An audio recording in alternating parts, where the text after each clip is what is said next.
Sa mère commandait Sarah et sa bonne, dont les gages représentaient un pourcentage non négligeable de ceux de Sarah, sans un « s'il vous plaît » ni un « merci ». Peut-être vivait-elle une autre vie dans son imagination, une vie où Monsieur le Comte avait fait d'elle sa comtesse après lui avoir fait un enfant. Alors qu'en réalité, elle avait travaillé jour après jour jusqu'à ce que les tremblements de ses mains l'empêchent de tenir une tasse de thé.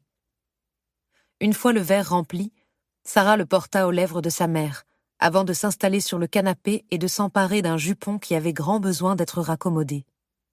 Elle sentait le regard maternel rivé sur ses doigts, tandis qu'elle réparait la couture déchirée avec dextérité et adresse. « Tes poings sont meilleurs que les miens. » Un compliment. Sarah garda les yeux baissés. Elle savait qu'il suffisait d'un mot mal choisi pour gâcher cet instant de grâce.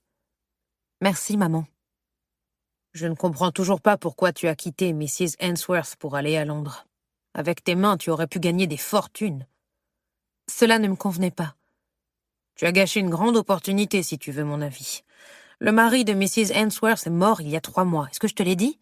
Écrasé par un chariot. » Sans doute conduit par l'une des femmes qui avait été en apprentissage avec son épouse. Sarah l'aurait écrasé elle-même si elle en avait eu la possibilité.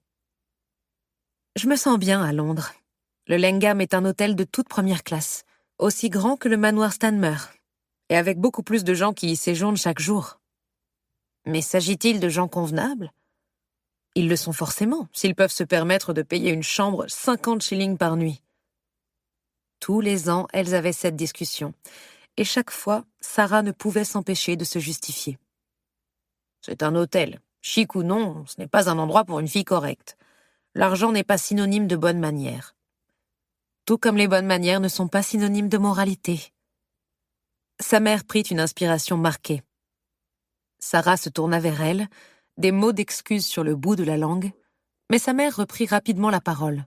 « Tu n'as aucune idée de ce dont tu parles. »« C'est vrai, maman. » Pour changer de sujet, elle dit la première chose qui lui passa par la tête.